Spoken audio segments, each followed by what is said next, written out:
Hello, buddy. Welcome back. I'm the Strategy Professor, and today we're just going to be talking really quickly about Season 9, what some of the frustrations are that people have had. I'm going to try to break it down and explain what I think has been going on since Season 8, moving into Season 9, that's created a lot of those frustrations. Then I have a couple of solutions at the end that I hope will give you some thoughts about how Riot hopefully eventually might treat this. And I might make a separate video about how to thrive in sort of this Clown Fiesta meta that we have here, but let's go ahead and get in here. Don't forget to like and subscribe if you do enjoy the content. I am going to start trying to put out more of these guides. I'm going to see if I can do one every day as much as possible. I'm also going to see if I can get the length down to about 30 minutes per guide, and I'm just going to choose different topics. If you have a topic that you would like to hear me talk about, leave a comment in the description. Let me know what you think. If you know of something that's just like my insights on that you think is like either a new build or, just something that some other person has said that you want to get my take on it, just let me know and I'll be fishing for that in the comments and, picking out something new to talk about every day. Okay, let's go ahead and get in here. And if you'd like to sponsor a specific guide, like an in-depth champion guide or an in-depth treatment of some aspect of League, it's just $30. I'll do that for you. And if you are a channel member through the YouTube membership or through PayPal membership, or if you still have a Twitch sub to me, then it'll just be $25, so $5 off if you do that. And we're streaming every night again on YouTube. Okay, we've dropped Twitch. I did a video about that yesterday, or the day before.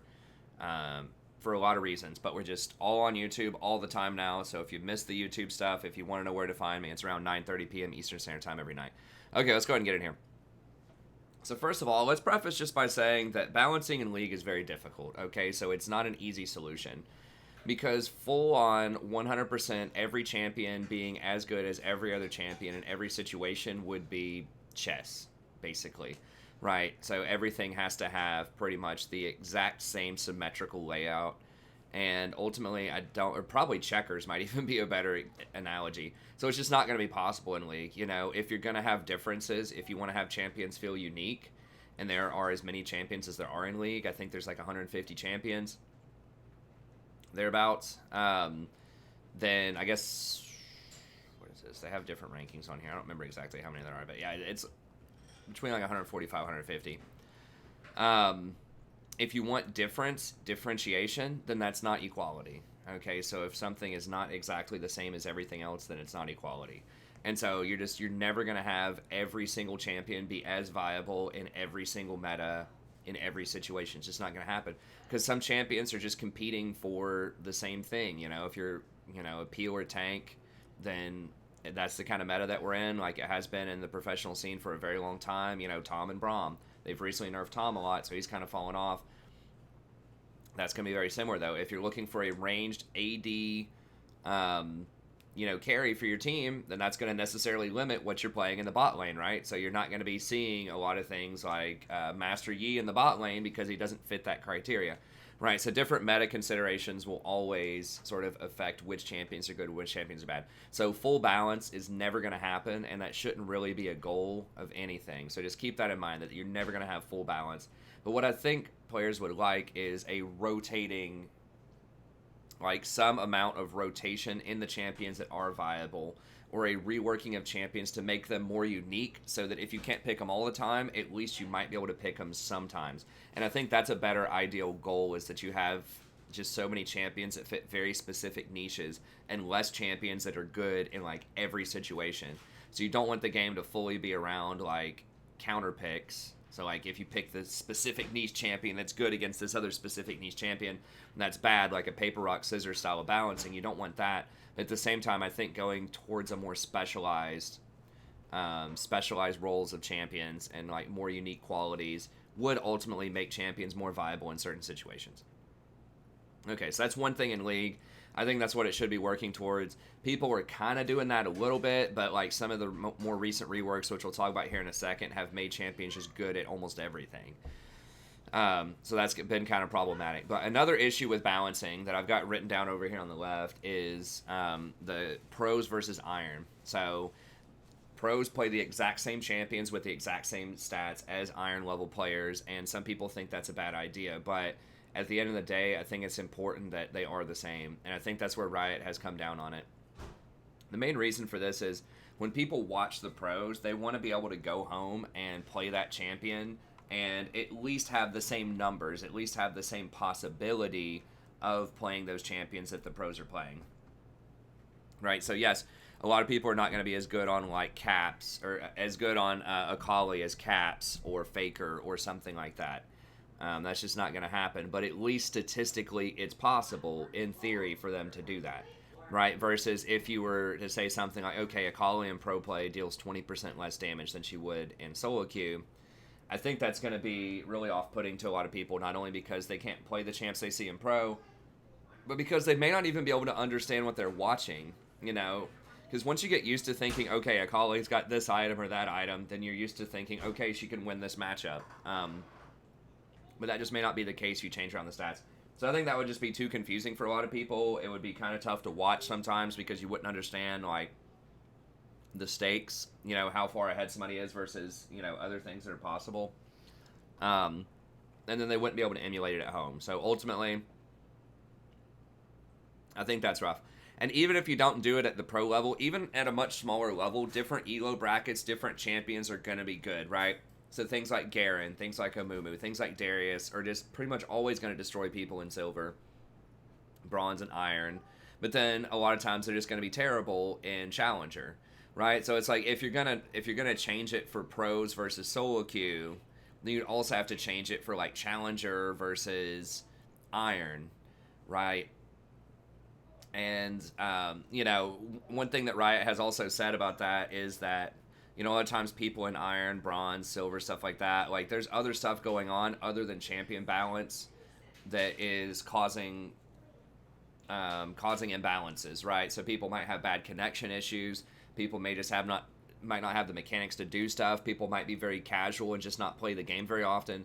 People may not do any research about the champion or like know what they're doing and just build the wrong items or the wrong runes or whatever. Like all of that's going to happen much, much more in like iron and bronze than it would in challenger. And so I think for that reason, it's like if you're going to balance for pros separately than iron, eventually you'd have to balance for challengers versus pros, and then challengers versus iron, and then you have to do another one for like diamond versus challenger, diamond versus pro, diamond versus iron. You know, you'd have to calibrate it at every elo bracket and have it kind of matched up against every other elo bracket in order to create true balance there, or else there's always going to be imbalances. So it's like even if you nerfed Akali out for pro but left her in solo queue, she'd still be running rampant in challenger.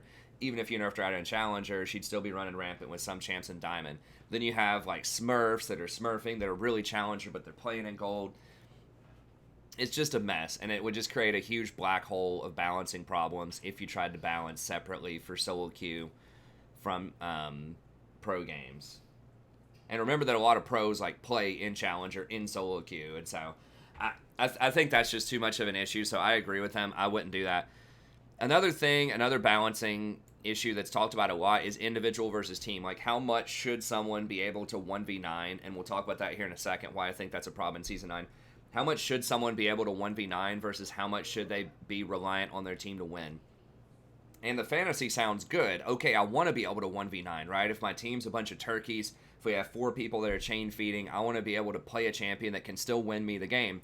That sounds good if it's for you, right? But then if it's on the enemy team, right? If your team is actually crushing the enemy team, if they have one fed person, so they have that Akali that has 5 kills, but each one of their other players on that team is like 0-4, and you still lose the game because of that Akali, regardless of how well you did. So maybe bot lane, you know, you got 2 kills and you're up 50 CS. Like, by most metrics, you're doing very well, but you still end up losing the game because that one person got super fed in the mid lane or the top lane, the Akali, the Irelia, the Sylas, whoever it is, and then you lose the game anyways, even though you did well. So, like, you got to remember it's symmetrical. If you want a meta where champions can 1v9, you know, you're going to have to also accept a meta where you're going to be, like, 9v1, basically, where your team's going to do very, very well against the enemy team, but you're going to lose because one champion is too strong when they get too many items.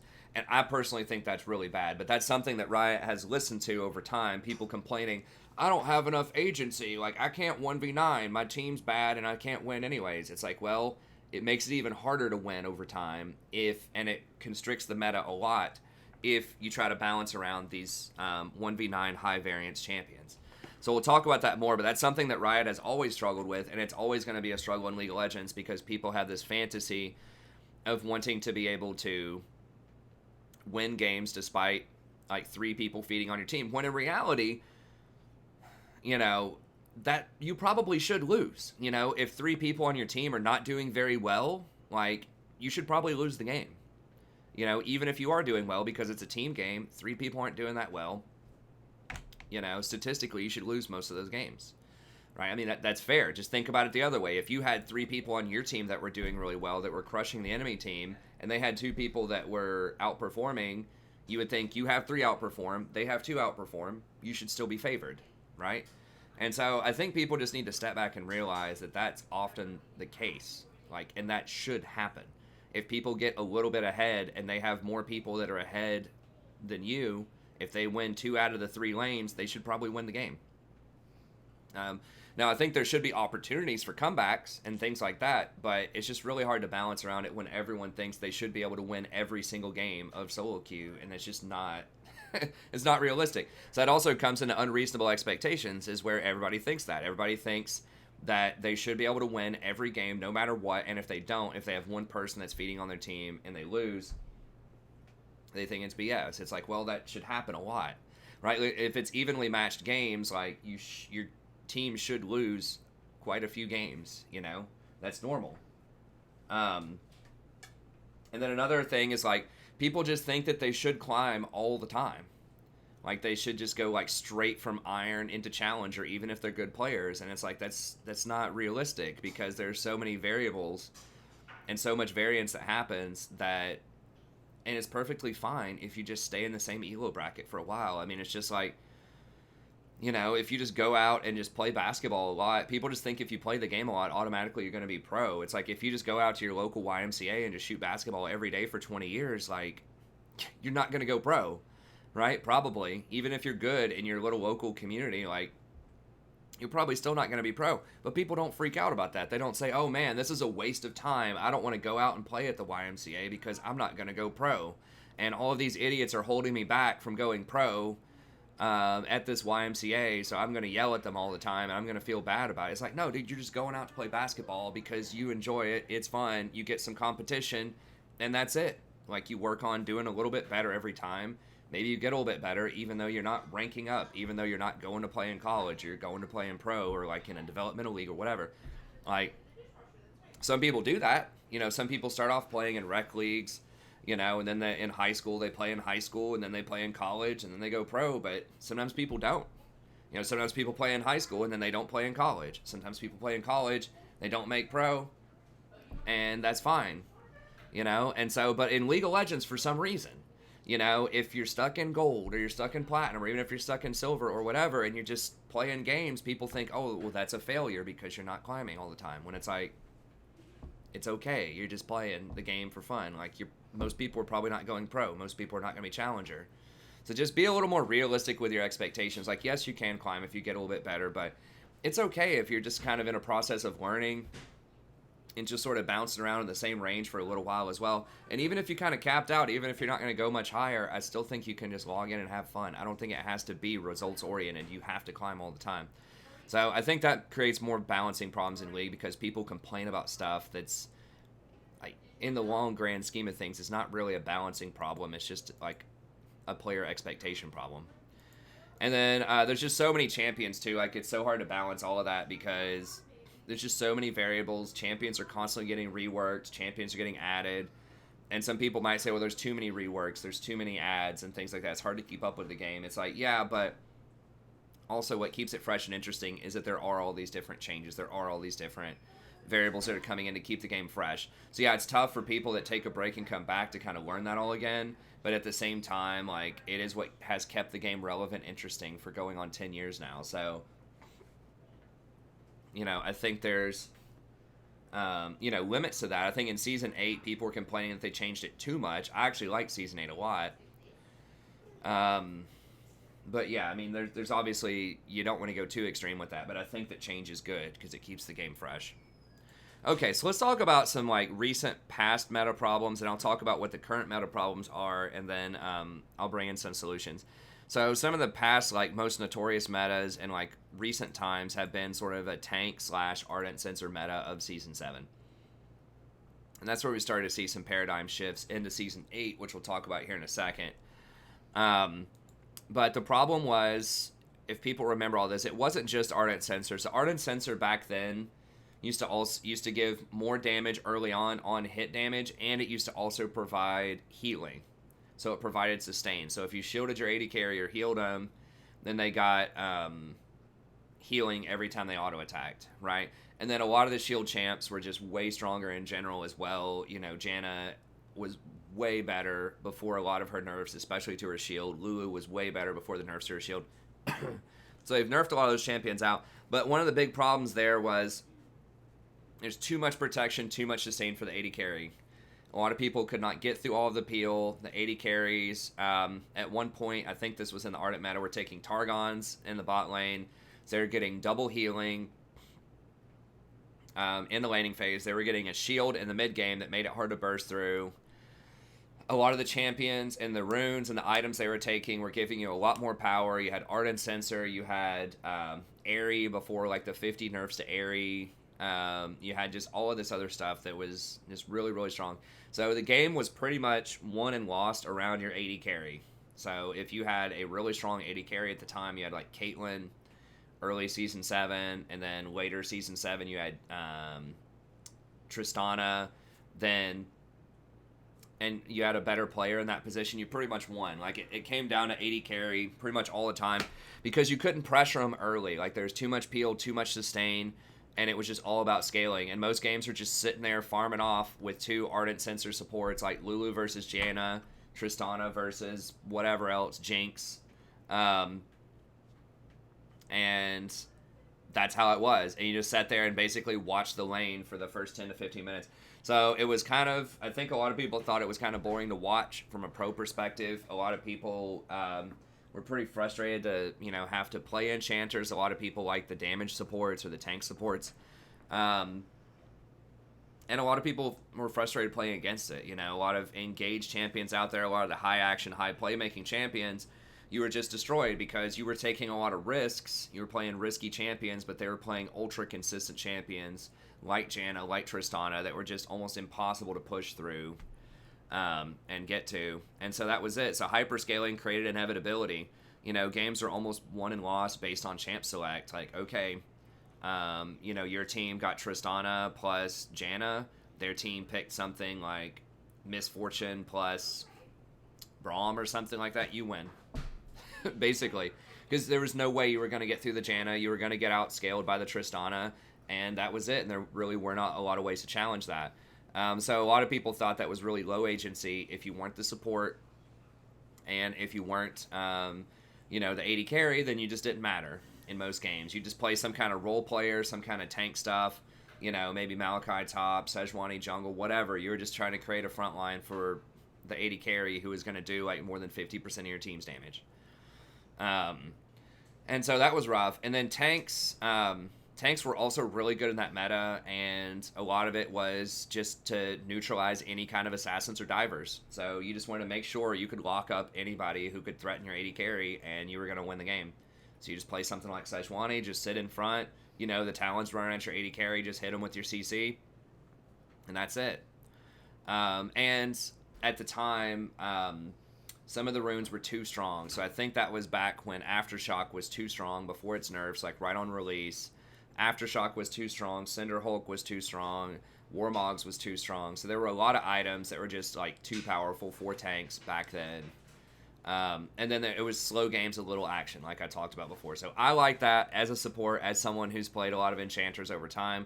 But it was an unhealthy meta because it was dominated by basically one role.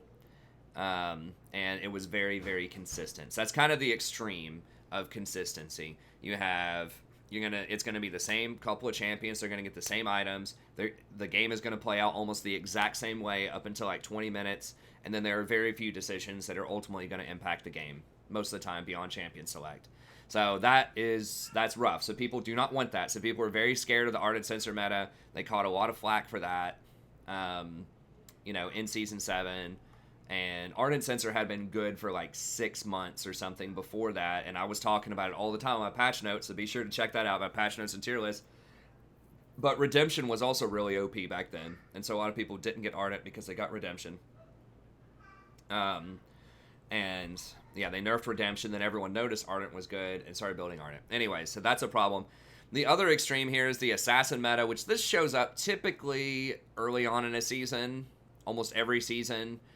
They add a lot of extra damage in the preseason. Like the first half of the split or like the first half of the year is going to be like super high damage, and then they tone it down and bring tanks back for like pro games and for worlds and things like that. But like in an Assassin meta, there's too much burst. There's almost no counterplay. Someone just rolls their hand across the keyboard with like one item and completely deletes champions, especially AD carries. So AD carries feel super frustrated.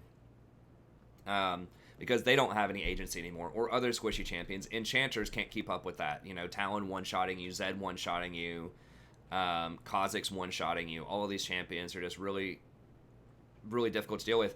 And it's super snowbally, so if those assassins get 1 or 2 kills early, and then they spike off of one item, which is a common thing for a lot of them, is they get like their Dust Blade, or they get... you know, whatever the equivalent would be. I don't guess there's a really good analog for AP items right now. It used to be something like Deathfire Grasp. A lot of them still take, like, Gunblade. But, anyways, they spike off of one item. Historically, it has been AD Assassins have been stronger, and it has been a lethality item. So it's usually Dustblade, sometimes Ghostblade. And it's just too much damage, and it's just very consistent burst with low counterplay. You just run up, you know, usually there are very few skill shots. You just roll your hand across the keyboard and they're dead most of the time. So that's another thing where it's kind of the other extreme. It punishes the squishies really hard, and there's very little counterplay to that. So there's counterplay kind of there's not counterplay on a micro level. So it's not the same sort of inevitability as the Ardent Sensor meta from Champ Select, but if you get a little bit ahead, then it's just too difficult to come back. And usually that Assassin meta is comboed with like extreme nerfs to tanks, so tanks can't get into the meta, or they can't use the right runes or items. They're overpowered. Okay, so let's talk about like really quickly how Season 8 and Season 9 tried to balance this, and why I think it has some good ideas, but ultimately has come to a head and is really creating a lot of problems in Season 9. So in Season 8, it started off kind of the opposite of the paradigm that I just talked about. I think really early on there were assassins, like maybe the first couple of patches. Then after that, it was basically a tank meta for people that remember it through, like, probably patch 8, like 8.8 or so.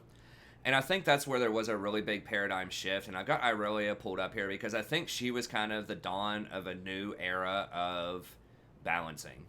And yeah, I think it was 8.8, right? So you notice they've had to nerf her like 50 times after her release. Yeah. 8.7. Okay, so it was around 8.7. So what they decided to start doing here was they said, okay, what we want then, instead of just bouncing back and forth between this tank meta and assassin meta where it's too consistent and inevitable with scaling, or it's too fast and upfront with the assassin meta, let's try to balance around extreme cases. So let's say if someone gets extremely good on a champion, and they play really well, they express a lot of skill, then they're going to be able to 1v9. But if they don't do very well, then they're going to be completely worthless. So now it's not going to be a product of the meta as much as it is a product of individual play. That's kind of the goal there. Now, they didn't come out and state any of this, but it's kind of unstated with this. So how do you do that? Well, you make champions extremely complicated, but versatile in almost every situation. So you think about Irelia and just how hard she was to play. There might have been somebody earlier than that who was super hard to play. But Irelia is the biggest one I can think of right now that was one of the first of this breed of champion that was like... I guess Yasuo has been similar. You know, he was kind of an experiment with this as well. I guess Riven, you know, back in the day, those types of champions. But they never really, like, made a super splash on the meta, especially in Pro, because they were just too... consistently inconsistent, if that makes sense. Like, they were too risky all the time. So yes, the payoff was high if they were good, but there was still a lot of counterplay to them. And so a lot of pros and everyone, like, only specialists played them, like as one tricks, and you had to play thousands of games, to get really, really proficient on those champs. But Irelia was a little bit different, and those are also have different itemization, different quality, so those are both very squishy. So if you get a hold of the Yasuo, in most metas, if you get a hold of the Yasuo or the Riven, you CC them, then you can actually kill them. So that's the problem, is like they did have some mobility, but they were squishy at the end of the day. If they did get CC'd, they could be killed. So they had high damage, high mobility, but they were also squishy. One of the most toxic things in all eras of balance is if you have really high damage comboed with really high resilience. Either a champion gets a lot of shields, they get resets, they get a lot of like magic resistant armor, they get items that allow them to be more resilient. All of these things have led to really toxic metas over time. And Irelia is a poster child for that historically, and this relaunch made it even worse. So they made her super high skill cap, so she was really hard to play and inaccessible for a vast majority of the player base. They made her itemization aware. She can basically go one damage item and then pretty much all hybrid tank items. So she's extremely difficult to kill, but she has really high mobility and she has super high damage, both burst damage and sustained damage. So she's basically perfect. Like if you get to the Trinity Force, at least pre like million nerfs that she got, she was basically perfect. Like there was almost no counterplay to her. And that was because if you CC'd her, she was still probably going to get out of it. It was just an overloaded kit with too many things going on. And so they decided to say, but I think she never had more than a 50% win rate. What is it, Rory? Are you saying bye-bye? Yeah, we're going to the store. Oh, okay. Bye-bye, Rory. We'll see you soon. We'll be quick. Okay. So that was what they decided to do. They decided to say, you know what? People are complaining all the time in these different metas. They don't have enough options. They don't have enough choices. So here you go. Here's Irelia. Everybody play Irelia, and that's all good. It's like, well, the problem with that is she's one champion out of 150, and a lot of champions are not balanced with that philosophy in mind. Like, most champions in League are not balanced around that. Like, they do one specific thing really well, and you pick them for that one specific thing. But she was a champion who did virtually everything really well. Like, she could be your front line. She could be your assassin. She could be your scaler. She could be your early game pressure. Just pretty much everything. So they tried to create these jack-of-all-trades, basically stuff that is high mobility, high damage, and high resilience, all in one champ, but they balance around making it difficult to play. Okay? And I think that created a precedent for a lot of problems, because then after that you got Akali, same drill. Now, yes, she can be killed. She's not as resilient as Irelia is, but that her little fog or whatever makes her really resilient because it's so hard to kill her in that. And she has so much burst damage and so much mobility, and at the start she did have a lot of sustain, and so that was a problem. Then you had Aatrox, similar thing, really high mobility, difficult to kill, tons of damage. He could frontline, he could backline, he could split push, he could do everything. Similar with Urgot, tons of damage, not a lot of mobility, but very difficult to kill, very tanky, great in team fights. So these champions just had too much.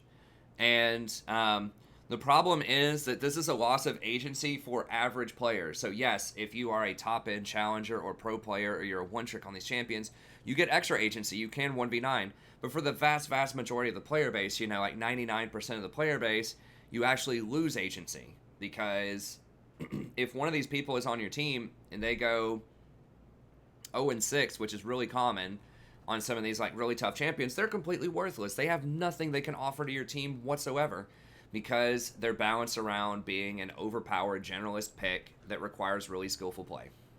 Versus if you're really far behind on Malphite, right? You go 0-6 on Malphite, you can still press ult. If you go 0-6 on Irelia or on Leona, you still have a lot of CC. So the problem is these champions, like, they took away all of their utility and instead just gave them, like, a ton of extra scaling and offense. And so a lot of times team games have been decided by these 1v1 skill matchups. So it's basically like, okay, it's Irelia versus Akali top, whichever one gets 2 kills, their team's going to win most of the time, because it basically turns into a 6v4. Because whoever is behind is worthless for the team. They're like basically half a player. And whoever's ahead is going to take 2 players to deal with them. At least. A lot of the time. And so it basically turns it into a 4v6. So that's the problem, is it's too extreme. Like, they have made the good case scenario too high, and they have made the bad case scenario too low, and they need to bring it back to the middle. And they've been trying to do that a little bit, like kind of in the back half of the season, but that's been the overall problem in a lot of Season 9. And this is why it feels so bad, because it's out of your hands a lot of times. It's like, you know, if you're bot lane and it's a top laner thing, it's hard to get up there and influence that early on. And yeah, there are comebacks that are still totally possible, but I feel like that's the frustration there, is that it's just really high skill matchup things that a lot of people aren't good enough to play, but they're still playing them in like gold and platinum. People are still playing Akali, people are still playing Irelia, all that stuff. And it's just really bad, because it just turns into a clown fiesta. There's people running around trying to get kills, and wherever, if those kills happen to land on their person that's a 1v9 champion versus your team, then you're kind of out of luck. So that's why it just feels so clowny, is because everyone's running around, they don't know how to play these high skill cap champs, and it's just so snowbally for whoever gets all their kills on the high skill cap champ. They can just kind of power through it because they're so good late game, you just really can't mess them up. I mean, how many times have we seen, you know, the Irelia go 0-6 early and end the game 10-6, and they didn't even buy the right items or have the right runes, and they were just always out of position, but just the raw power of the champion allowed them to win. And this is reflected a lot of times, and this is another thing that's like feels bad, is a lot of the champions that are really good actually have the lowest win rates right now. So if you think about Yumi, she's pick banned in almost every pro game. She's one of the most banned champions in solo queue. She's fallen down a little bit after the most recent nerfs, but she's still a very highly banned champion. But she has the lowest win rate. And you think about Irelia that I just mentioned, she's still extremely strong and pretty popular, 11% pick rate, 45% win rate. Azir, now he's kind of old school. He takes 2 items, so he's kind of a different ball game, but he's still being played in pro. He can still be kind of strong. Braum and Tom, every game in pro for like 3 years, still low win rates. Corki, very popular in pro, low win rate. You know, Ezreal, Sylas, Kiana, Akali, all of these champions. And Rise. And just a lot of it is because they feel really OP and they seem really OP in the games where they get ahead. But if they fall behind, then they're terrible, and people in most elo brackets can't play them well, so they're going to fall behind. But that's the problem with like statistical balancing, which, you know, we'll hit on this point here, is that it feels bad for like people that are playing the game most of the time. Unless you're the person who's going off 1v9ing everybody else feels frustrated with it most of the time, because, you know, like I said, it's so hard to come back if you fall behind on a lot of these champions. They're so difficult to play. It's frustrating for people that are trying to play them, that are trying to learn them, because they're so hard relative to a lot of the other champs. But you feel like you have to play one or you just can't compete. You just can't play Ornn top right now. You know, you can't play a lot of these Sion, a lot of these tank champions top, because you're just going to get blown out by the by a lot of these other like really powerful champs. So it just feels bad because, like, you know, sometimes on your team, you know, you have some of these 1v9 champions and they feed and you lose. And then on the other team, they get really fed and you lose. So it's like, okay, great. I just had this 0-7 Irelia on my team and we lost the game. They have a 7-0 Irelia on their team and we can't win. So it just creates like these extreme experiences where if you're just doing all right, you know, if you're just kind of doing average to above average, it just feels like you can't do anything in your games. Right? You know, like I said earlier, if you're bot lane, you're playing Caitlyn, you're 2-0, you're up 30 CS, but, you know, the top lane, Akali, is 4-0, you know it's going to be really hard to win the game. So it's like, even if you personally perform well, then you still might lose. So I don't know. I think that trying to balance around the extreme cases and saying, okay, this is going to be bad most of the time, but sometimes it'll be good if you play it really well, has been a failed experiment. I just think it's just too difficult, because then the pros are almost always going to play it really well, so it creates a lot of balancing problems. As we've seen, how many times has Akali been changed? How many times has Sylas been changed? Because the top end is too strong. But then you've got that person in Iron who's like, I just wish I could play Sylas, but the numbers are too low. So I just think that it's just too extreme.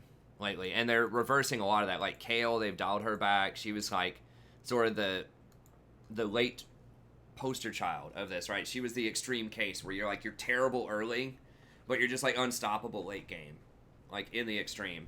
And so now they've dialed her back. They've tried to dial back Akali. They're still in the process of nerfing Akali. Irelia, Silas, these champions get touched every other patch. Kiana, like they're just all too complicated. And it requires like perfect execution to get a lot of this stuff correct. I guess Kale's not that complicated, but anyways, so the big problem is lots of agency for overskilled players. So if you're really good or you're smurfing or something like that, yes, it feels really good because you can win the game 1v9. But most people have a hard time with that. A lot of the best champions are the lowest win percentage champions. I think that's pretty messed up. I think that's counterintuitive for a lot of people. It's just a lot of the highest win rate champions are just really consistent. Like, they aren't the best in the best case scenarios, but they're just consistent. Like Nunu, if you could give Nunu 10 kills, or you could give Kha'Zix 10 kills, who are you going to do? Like, if you start the game with 10 kills, of course it's going to be Kha'Zix. So it's like, Nunu just is more average, It's just like, what you're going to get with Nunu most of the time. He's very consistent. He's got a good win rate. It's probably why they're nerfing him next patch. Jinx in a really good case scenario is very strong. But it's like, a lot of these just do okay in the chaos. They're very good at thriving in chaos, which, I guess I'll talk about it in another video, but anyways. So that's kind of the problem, is it's balanced around stats. A lot of the balancing team seems to think, okay, champion's got a 43% win rate, 45% win rate, so it's okay. Because most people are going to be bad. So what are some solutions, though? Because it's all well and good to talk about problems, but I don't want this to go too long. We'll keep it at 45 minutes. So what would be some solutions to bring this back, to make it into a better state of balance? Okay, I think number one, you have to bring tanks back in somewhat. So you got to make tanks more viable, because tanks are really consistent. So then that way, if you have, one person on your team who's playing a 1v9 champion, they're playing a Kali top, then if you have other champions that are consistent, right? You got a Malzahar middle, a Sejuani jungle, stuff like that, then you might be able to bring the game back and carry them through it even if they fail. Also, things like Malzahar and Sejuani are good against the enemy Akali if they get really fed, because you have a lot of CC. Like, the problem right now is just 2 or 3 people every single game are playing these very high variance champions, high skill cap champs, where if you fail, then you lose. And so, bringing it back, bringing in some consistency, just allowing there to be 1 or 2 of those maybe hyper carry champs. But if your team falls behind, they'll have a better chance of getting back in. And if the enemy team starts snowballing really hard, you'll have a chance to neutralize that and have more opportunities to get back into the game. So I think tanks are all about consistency. They bring the CC, they bring the survivability, they make it more difficult for assassins.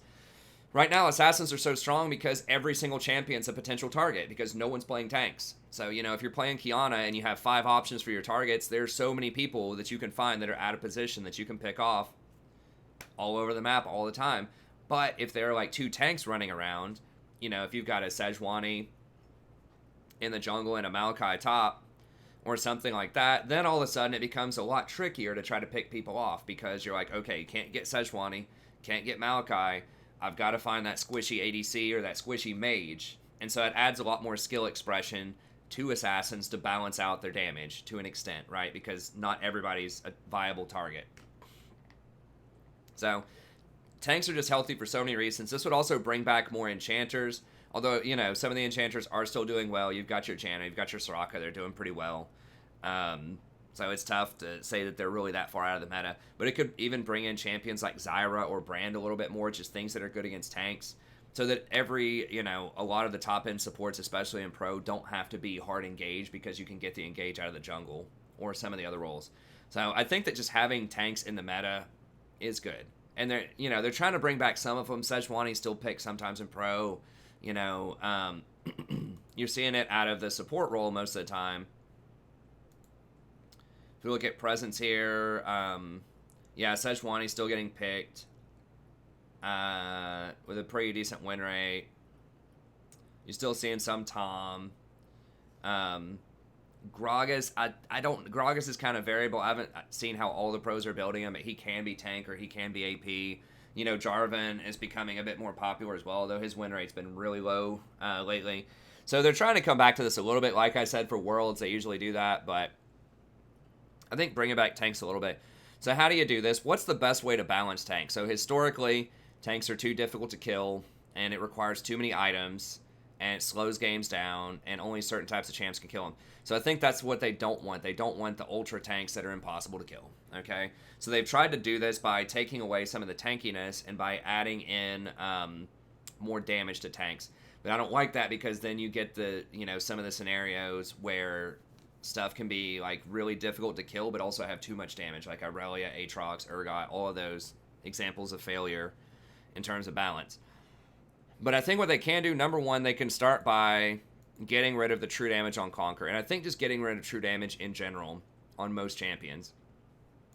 So they should just switch it over to adaptive damage on stacks, basically just like Fervor was a few years ago. And I think that's what most people have been calling for a long time, right? So it's like there's no reason to add healing onto that. There's no reason to add true damage. It's just something where if you stick in the fight longer, then you're going to do more damage over time. That's what it should be. So some runes add some burst, some runes add utility. This adds extra damage over time. So I think that's what it should be. If they do want to keep it as a potential tank breaking thing, then they should add in percentage damage, right? So maybe percentage like adaptive damage or percentage magic damage or something like that. That's maximum HP. So then it kills things that have high HP, but it is not going to kill squishies as quickly. So I think the best, most balanced way to break tanks is the percentage max HP, or something like percentage armor shred, or percentage magic damage shred. But anything that's like flat damage, like true damage, is just like straight flat damage that it deals, or flat armor reduction, like lethality, or like flat magic pin. I think a lot of that's really toxic because it's very good against squishies, and it's pretty good against tanks, especially in the early game. So change Conquer to adaptive. If they need to add in more damage to make that work, that's fine, or percentage max health or whatever, but just get rid of the healing, get rid of the true damage. I think that makes it much more clear this is what this rune does. You do more damage over time. Okay. I think they should lower, and since I mentioned it, just getting, like, the anti-tank stat should be percentage health damage, not true damage, because true damage destroys squishies, like, really hard. So they should get rid of most true damage in the game, I think. Especially stuff that's very easy to itemize into or to get. So, Conquer is the greatest sort of offender of this, but there have been other things in the past. I think some instances of true damage on champions that have low burst, they're also, like, very highly designed and specialized to break tanks. Vayne is probably the best one I can think of. Is fair because she's so bad against squishies. She's so bad early. She has like no burst damage whatsoever. Her items, she takes a couple of items to come online. It's fine. I think something like Master Yi is a lot more toxic because, he does take a couple of items to come online, but it scales too hard with the true damage on him. I think like Master Yi is really toxic. I don't know about something like Cho'Gath. Cho'Gath's probably fine because that's kind of like his big thing with his ult. He does a lot of damage. So I don't know, but I would definitely take a pass at true damage, look at it, see where it makes sense, where maybe it doesn't make sense. But just recognize that true damage is too good because it's good against both tanks and against pro player or squishies. So Camille and Fiora also questionable. They aren't like too OP right now. There's someone to take a look at as well. And then I would lower the cost on standard tank items. I think I've done this in the past by like 200 gold. So I think they should be decidedly less expensive than offensive items. I think tanks should be good in the early to mid game, and then they should get outscaled later. So maybe 200G is too much. Maybe they start with 2800. I think even if you lower the tankiness on some of these items, like Randuin's or Deadman's Plate, Sunfire Cape, I think even if you lower some of the tankiness and just lower the cost, I think that's a little bit better. I think it's important that they have a really like big window where they can go back and complete their tank item before the offensive person goes back and gets their offensive item. And if they need to balance this out, just increase items like Blatherer and King that do percentage damage. They're not like super prevalent right now. I think that would be a decent way to go. But I would definitely start off by making some of these tank items cheaper because they're just too expensive right now. And they're or make them more cost efficient. So they could add in more tankiness to something like Randuin's, but the problem is they don't want tanks to be like impossible to kill. And so adding on an extra 200 gold worth of armor, an extra 10 armor on these items is probably too much early. So I would just reduce the cost. But if you look at like the efficiency of some of these items, they're just so trash. Like compared to a lot of their offensive items, and they don't scale as well. So this is like 80% efficient, not including the passive. It's ridiculous. You know, this Randuin's here. 85% efficient.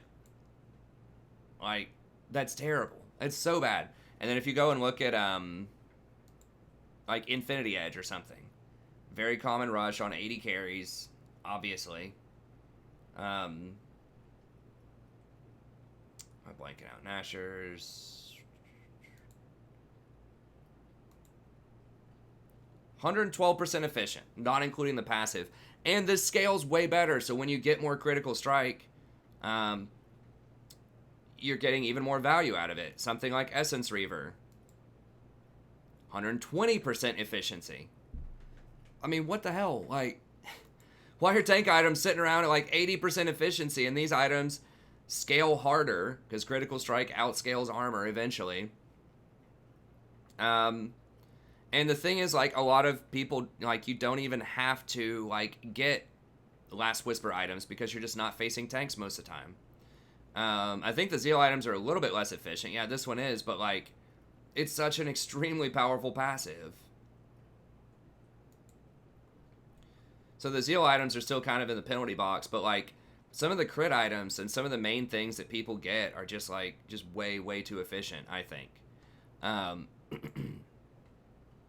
What are some other ones? I don't even know if I should look. Because, I mean, sometimes it's hard to quantify some passives on certain things and stuff like that, but this, Gunblade, 121% efficient. Doesn't include both unique passives. So you've got this Lightning Bolt, which is, like, really high burst damage, and you have, like, this 15% healing. I guess they are counting that in there. The Spell Vamp and Lifesteal. But very common rush item, just way too strong. So I think that the tank items are just way, way too nerfed. I think lower their gold cost by 200 would be fair. That still wouldn't make the efficiency too much. So, like, let me look one more time here just at Randuin's. And just show you what this would do. Okay, so it's 2,900 right now, right? And it's 2,466. So if we just took off 200 costs on this, if we just said, okay, this is what, 2,700?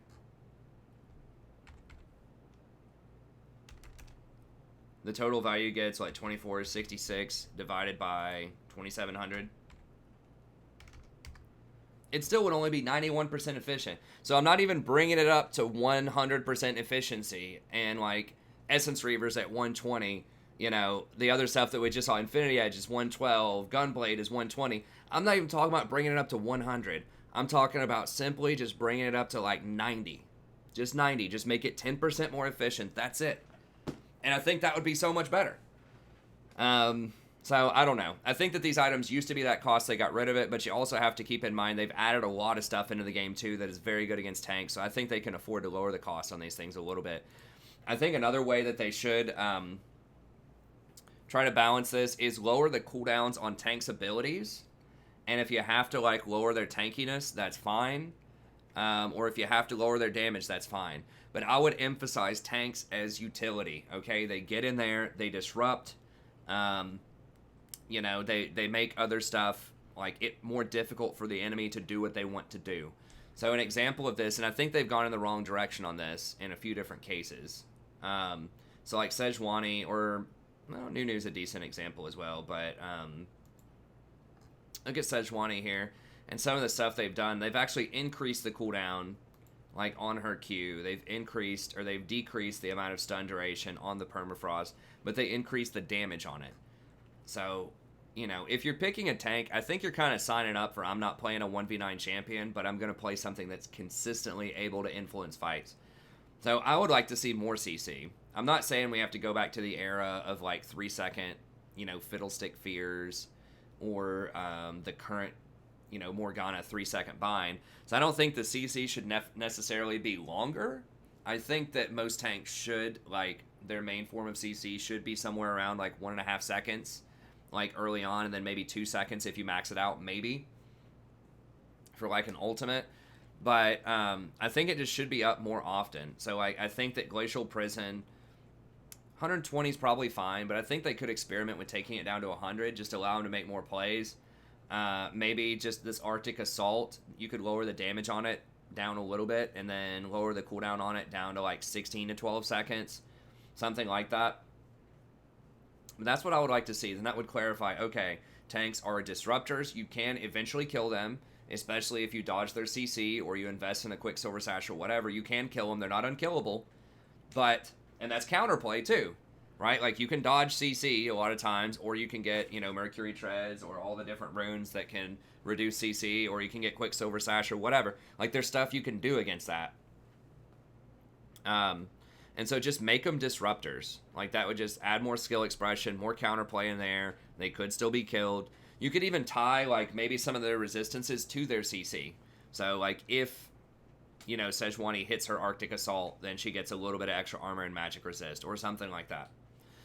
So that's what I would experiment around with, is, like, allow them to have their cooldowns up more often so they can try to make more plays and impact the fight through their abilities. That's also more fun. People like using abilities. Like, yes, it's fun to be, like, unkillable and have 300 armor, but I would argue that for most players, it's probably more fun to be able to hit that really cool charge, or that, really cool piece of CC that you have.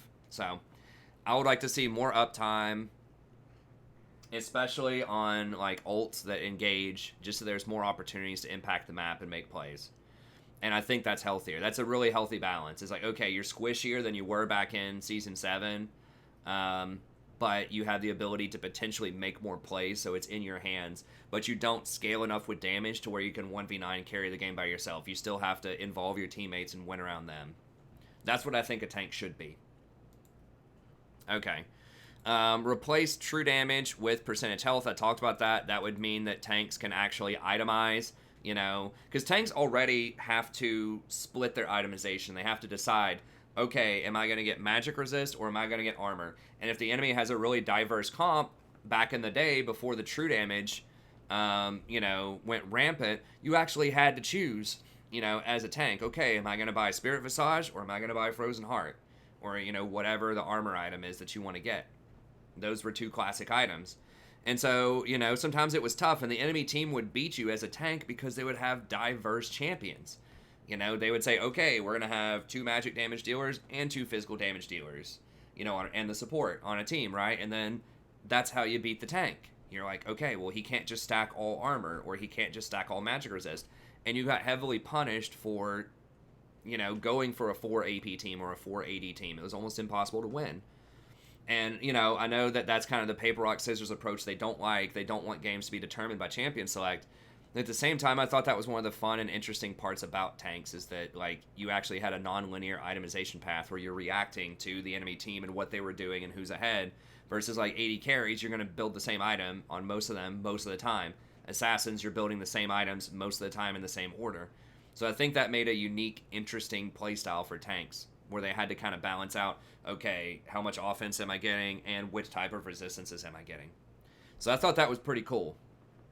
But true damage nullifies that, because true damage just says, okay, well, we've got a lot of true damage. We've got Irelia with Conquer, or we've got Darius with Conquer, or whatever, and so doesn't matter which items you get, you're going to die. So good luck. And so I think that's something they should definitely think about. And then, yeah, just, more playmaking capability, less free stats, less free tankiness. You have to buy it. You have to choose tankiness or damage. And getting rid of true damage. So I think ultimately that's good. and just give them back their utility. Give them back the stuff that makes them unique. Like Ornn, they took away his shield that he got whenever he tried to trade top lane with his Bella's Breath, and he's disappeared. He doesn't exist anymore.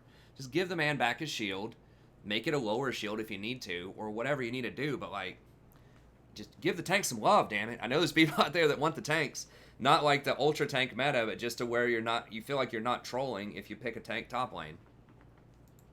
Anyways, I think another big thing that would help out a lot would be balancing around a 2-item power spike for carries. So lower burst runes, so like nerf electrocute, nerf PTA, press the attack, just the stuff that does high burst, nerf that. And then nerf things like Gunblade, Trinity Force, and Dustblade. There's a variety of ways you can do this. I think adding on like 200 more gold would be appropriate. Or they could nerf like the passives on these champions. They could make Trinity only deal 1.5 times your base attack damage instead of 2 times your base attack damage. Or Gunblade, they could have it add like less burst damage. You know, maybe cut the burst damage that it does early by half. Maybe have it scale harder. You know, Dustblade, maybe they could cut the burst damage that you do off of Dustblade. Or take away the free like rune sweeper off of it or something. All right, just knock something off of these like 1-item power spike items. So someone should not be able to fully take over the game as soon as they get their Gunblade or their Trinity. It's too fast, right? I think for someone to start taking over, they need to invest at least like 5,000 or 5,500 gold accumulated before they start to become unstoppable. I just think that 1 item is too much. Like, you can still be pretty good at 1 item, but you should not be able to, it should not feel like as soon as you complete that item, there's no way the other person in lane can ever fight you. It shouldn't feel like as soon as Akali gets Gunblade and you're like, you know, you're playing Azir or something, that there's no way you can possibly fight her until you get to 2 items. I just think that's too rough. And as a, you know, to help out with that, I would buff a lot of the secondary items, so lower the cost on secondary items. So the goal is to make this like power neutral at 2 items, but to power it down at 1 item. So, you know, I'd have to do some research into this. Maybe like, you know, nerf Infinity Edge a little bit and then buff the Zeal items. Or maybe, you know, nerf Gunblade a little bit, but then buff,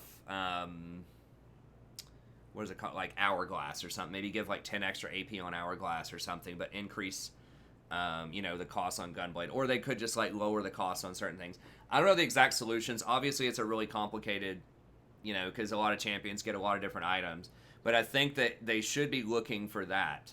Like, the really strong champions should require, like, 2 items to completely take over. Like, be okay on 1, but, you know, strong on 2. And then the hyper carries maybe unstoppable on 3, if they want to think about that. So, I think that would be nice. It would slow down games. It would add more agency to it. I think that'd be good. So, something along those lines. Take away the 1-item power spikes. Take away a lot of the free damage off of runes. Maybe add in more utility. Add less downtime. So like Electrocute, for example. Less burst damage, but lower the cooldown on it. That's what they've done. But maybe they could do a little bit more than that. PTA, maybe, you know, less burst damage, but more percentage damage after that. So maybe it does 15% extra damage from all sources, but the burst damage is lowered by 20%. Something like that. Okay. And then the final thing that I'll mention here before we pack it up for the day is I think that there should be more symmetry on the map. And this is something really big that a lot of people talk about. Right now, you know, just camping bottom lane is like the best strategy to do like 90% of the time in solo queue. Because when you camp bottom, there's a really high probability you're going to get multiple kills. You know, yes, they're going to have a lot of wards up there, but you're also going to have your own support with a sweeper and control wards. So you can also lock out vision down there as well.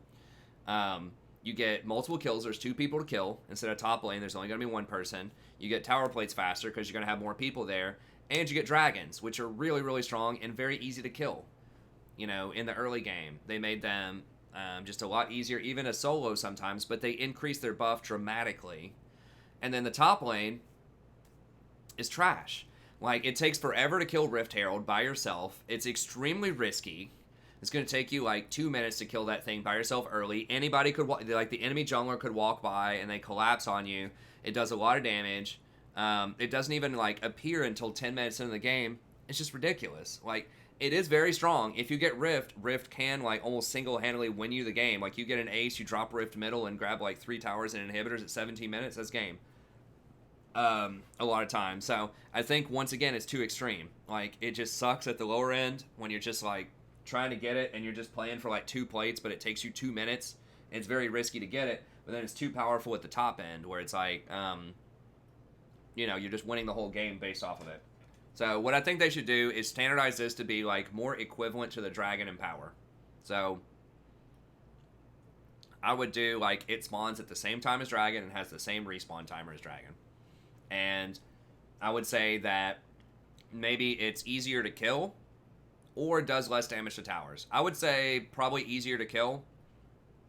So it should be like if you drop Rift, maybe when he charges it does a lot more damage to him. Maybe that's how you would do it. Like, or even just outright kills him. Like he charges it, does half the damage to the tower and kills him so he can't get multiple towers.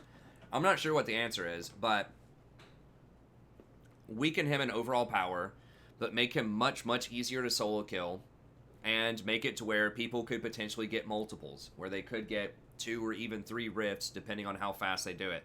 So that means it would actually be interesting in the top lane, right? People could go up there, get a gank, get a kill, and then they could do rift. So they could match the bot lane. So if the enemy, wants to camp bottom lane, then you could say, okay, my jungler's top lane, maybe they killed us bot and they get a couple of tower plates, but then our top laner or our jungler just killed their top lane. They get rift and they also get a couple of plates. So then it's symmetrical. Or like if the person on the enemy team is just camping bot lane like over and over again for 5 minutes, and your top laner goes and grabs rift and grabs plates on top, then you have something you can do. But if you camp bot lane, not only do you have all of these chances to make these plays yourself, get double kills, get plates, get dragons, you're also protecting from the enemy doing that, right? You're stopping the enemy from, tapping into those valuable resources. So even if you play it to the bottom side of the map and as a jungler, like you pretty much never lose a lot of the time, because either you're defending your bot lane, you're helping them not get stomped, or you're actually doing something aggressive and you're stomping the enemy team. So I think that would help out a lot. Make Herald, make dragons harder to kill. I think it should take them similar time as it takes Herald, so there's more time for the enemy to respond to things. Or they should make, like, maybe meet them somewhere in the middle, right? Herald 50% easier to kill, dragons 50% harder to kill. Make the blue side and red side symmetrical. This is something that I've heard a lot of high-elo junglers talk about as well, where right now most of the experiences are on red side. So golems give out way more experience and way more gold than any other standardized camp. I think raptors give a little bit more. And red buff is seen as a more important buff for more junglers than blue buff a lot of times. And so, if you're on the blue side of the map, if you're on, like, you spawn on the bot side of the map, then you're at a huge advantage because the enemy jungler can just camp, stay on the bottom side, stay on red side, and protect bot early on. Versus if you spawn on the top side of the map and you're on the red side of the jungle, then you're on the top side of the map, which is bad because you're not going to be able to protect bottom in the dragons. So I think making that more symmetrical, and I don't know how to do that, maybe make Gromp like much, much harder to kill and worth more gold and more experience. That might be a way to do it. It's just like he's sort of the quintessential challenge kill for like 1v1. So make him similar to golems, make him similar in both gold and experience, and make him just a lot harder to kill. So take the same amount of time to kill as it would take golems. So whether that's more HP, more armor, more magic resist, maybe he hits harder, I'm not sure. But just do something to where that would be equal. I guess you could also make wolves a little bit harder if you wanted to. I'm not sure, but they need to balance out the jungle like that. And another thing that I think could be really interesting that would help out a lot is just like put in, and this will be the final thing I talk about here probably, put in a ramp at the back of the dragon pit and the back of the baron pit so that people can enter into that pit from the jungle. So I think right now, especially late game barons, blue side has a huge advantage, I think, because you can get in there, sweep everything out, and they have to move around this huge pit. And it makes it really hard to steal the Baron, especially if you don't have a jungler who can jump over the pit. You don't have vision. It's really hard to get vision of it. And so I think that blue side is going to be really advantaged late game because of their Baron positioning, because it's just so hard to defend that. And either way, it's asymmetrical, right? Baron is way more important than dragons. They tried to add in Elder to help you out later on, which a lot of times people still want Baron more. So they tried, but it's just the symmetry of the map makes it difficult because of your positioning around Baron Pit late game. And so just add a ramp to the back of the Baron Pit, similar to the other ramps where someone could, in theory, walk down if they wanted to. So then you could get vision of the Baron by just walking around the top side of the ramp. It'd be risky. The enemy team could still hit you. You know, if they get there first, they're going to have positioning on you. But then at least you have, like, a way that you could get positioning on them. It would be way easier to clear out the wards. I know as a support, if they have a control ward at the front of the Baron and you're red side, and you go up there, it's almost impossible to clear that ward because you have to walk all the way around, and the rest of it's probably also warded, and they're going to catch you and kill you. So I think right now, if you don't have vision, it's too much of a disadvantage. If they're able to lock you out of vision around that area, it's so difficult to get back into the game against like competent teams. And so just add in that little ramp. It's still risky. They, you know, if they beat you there, if they have the positioning, then, you know, it could be a problem. It's still a choke point. If you funnel in there, they have a lot of stuff. They can still kill you, just like the other side is a choke point too, around Baron. I'm just saying, just make it symmetrical, where there's two openings at either end. Both teams have a chance to go in there and contest it, right? Both teams can spot the Baron from either way, if either team's trying to do it. It would open up the vision game a lot more. It wouldn't just be, okay, who gets the control ward in the Baron Pit first, blue side being heavily favored with that, and locks out all the other vision. There would be so many other possibilities to get vision, and so much more thought process behind where you're placing your wards, how you're positioning yourself, what your strategy is going to be. I think it would open it up and make it a lot more fair. And you could do the same thing on the Dragon Pit, especially for the early game. You know, then blue side would be able to go and contest those early dragons, early Infernal. Same drill, they lock you out with vision. Sometimes it's hard to go in there and take a look at it, but once again, if there's a ramp there, you could at least get vision of it and like maybe make a play on it. So I just think that it's really antiquated that, you know, there's only one entrance to these things, and it forces you to go through river, and you know, just put a ramp there. Like, I think that would just help tremendously. I remember back in the day, they opened up the ramps a little bit in the river, and it added so much extra diversity. The ramps used to be a lot more slender before they reworked a lot of the map. Just opened up diversity a ton. It made it to where you didn't automatically just lose the game because you're coming through a small ramp and the enemy team has a bunch of AoE damage. Like, it's still tough, but now there's a little more wiggle room there.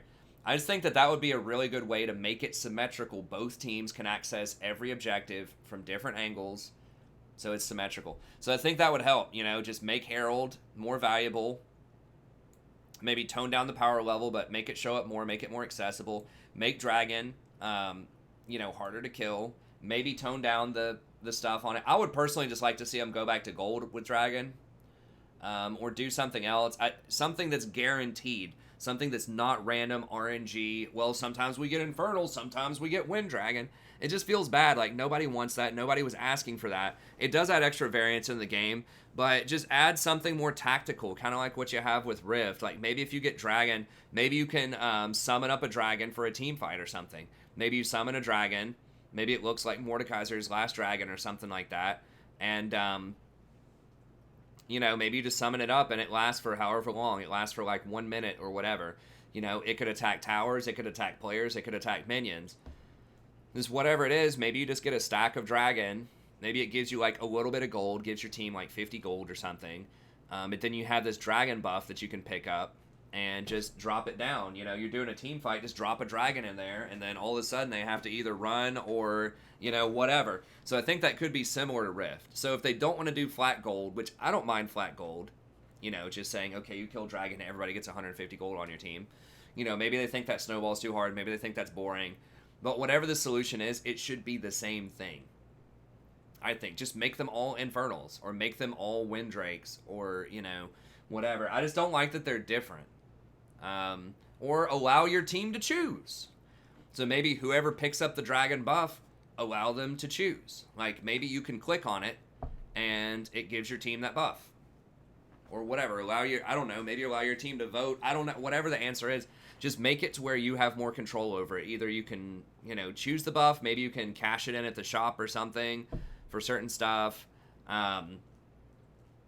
Maybe it just like summons something kind of like Rift, but maybe more team fight oriented rather than Rift being like tower oriented, or just gives everybody gold. Whatever it is, they should just standardize it. And then, yeah, symmetrical sides in terms of blue and red side, in terms of gold, camps. I think also they should make it more punishing if you get counter jungled. That's a whole different thing, but, and then creating a ramp. But anyways, that's going to be it for this video. It's a lot longer than I thought, but hopefully this gives you some good ideas, for like what I think is going on balance-wise in the meta, and then also what I think would be some really cool solutions. Maybe Riot, will do some of this stuff eventually. I think they are trying to bring back some more consistency, so we'll see.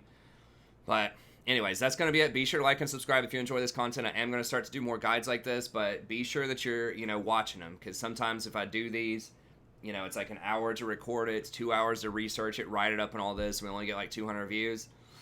It's rough. It's rough. But I'm going to try to start doing these out more consistently, hopefully get more views. Be sure to check out the tier lists and patch notes. I'm going to try to do more tier lists as well. This last week I was super busy with school stuff, so only did support for this patch, but I'm going to start doing at least support 80 carry, and I'll try to do 1 or 2 more. But just be sure that you're showing up to these, leaving a like, subscribing, leaving me some comments, let me know what you think. And then if we keep growing, the viewers on that, then I feel a lot more encouraged that it's worth my time to keep doing it. So anyways, that's going to be it. Thank you very much. Have a good day, and we'll see you next time.